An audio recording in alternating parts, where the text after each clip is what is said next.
Hola, ¿qué tal? Mi nombre es Antes Isaac y yo les voy a hablar del productivismo.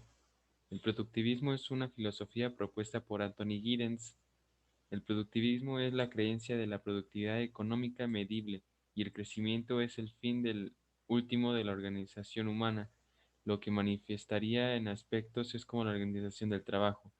Esta creencia entiende que la mayor producción de bienes materiales posible es necesariamente buena para la economía y la sociedad. Argumentos a favor. Aunque el productivismo es frecuentemente citado de manera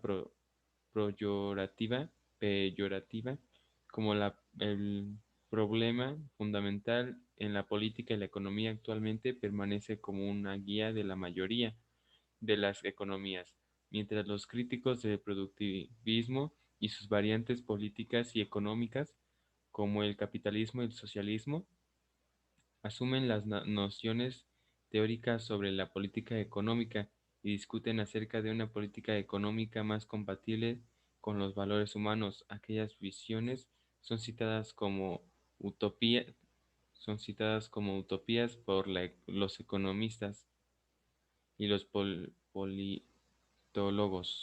politólogos, que sostienen que hay un conflicto entre el papel del trabajador y el del ciudadano, el padre, madre, etcétera. Es esto que en términos económicos y especialmente en macroeconómicos está plenamente probada la relación entre la productividad y la libertad para disfrutar de esta producción. Argumentos en contra.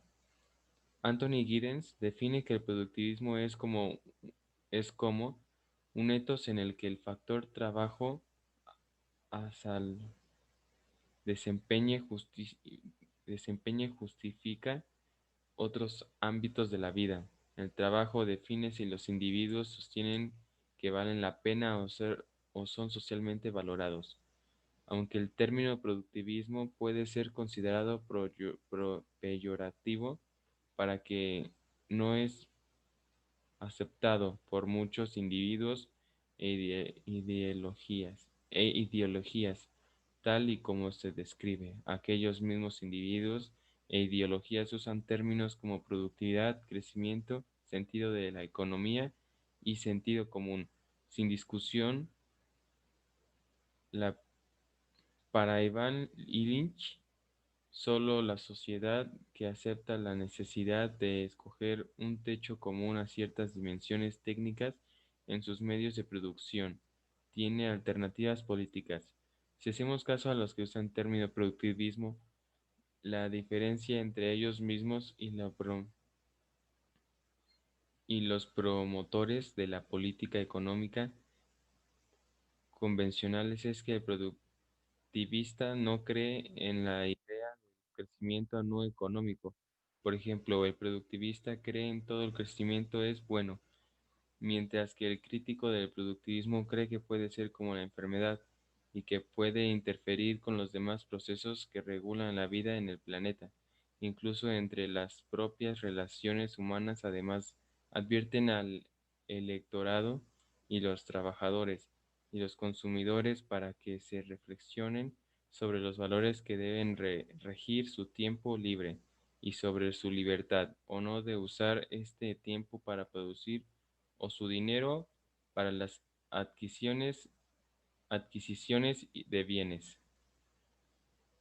Uno de los economistas fundamentales críticos con el productivismo es Amartya Sen, ganador en 1999 del Premio de las Ciencias Económicas en memoria de Alfred Nobel. Su teoría del desarrollo como libertad es una de las muchas teorías del desarrollo humano que sitúa el crecimiento de nivel del capital individual como una mejora de talento, creatividad y del genio personal como más significativa que el crecimiento de otras actividades medievales, como por ejemplo la producción de bienes de consumo. Análisis del fenómeno del trabajo en la era de la industria. El fenómeno del trabajo como tal existe desde que los hombres son hombres. ¿Para qué estudiar la historia de la productividad como disciplina objeto de análisis sobre del siglo XVIII, durante los inicios de la Revolución Industrial? desarrolla su actividad quien puede considerarse padre de la economía moderna. Adam Smith ya apuntaba a la idea para aumentar la productividad era necesaria la especialización. Más adelante, entre finales del siglo XIV, el siglo XIX y principios del siglo XX, se dan hechos relevantes. Por primera vez surgen escuelas del pensamiento que abordan un modo científico de análisis del fenómeno del trabajo. Es entonces cuando la historia de la productividad toma impulso. Un resumen es que los espacios rurales y sociales desarrollan occidentales están inmersos actualmente en una serie de complejas transformaciones que están haciendo cambiar su rol tradicional como zonas de producción de alimentos, toda gran variedad de nuevas funciones no productivas demandadas por estas sociedades postindustriales están afectando de diferente manera según las características propias.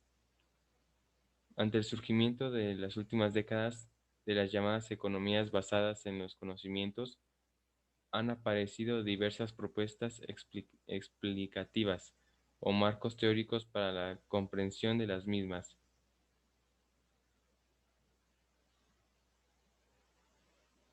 Podrían ser las palabras clave como conocimiento, pensamiento complejo, economías basadas en el conocimiento, ciencia y tecnología. Algunos ejemplos de la vida personal, pues mía, es estudiar y trabajar. Mi reflexión personal es bueno ser una persona productiva. Estás en constante movimiento y crecimiento, tanto económicamente como psicológicamente. Estás preparado para cualquier cosa y con pensamientos triunfadores. Entonces esto sería todo. Hasta luego.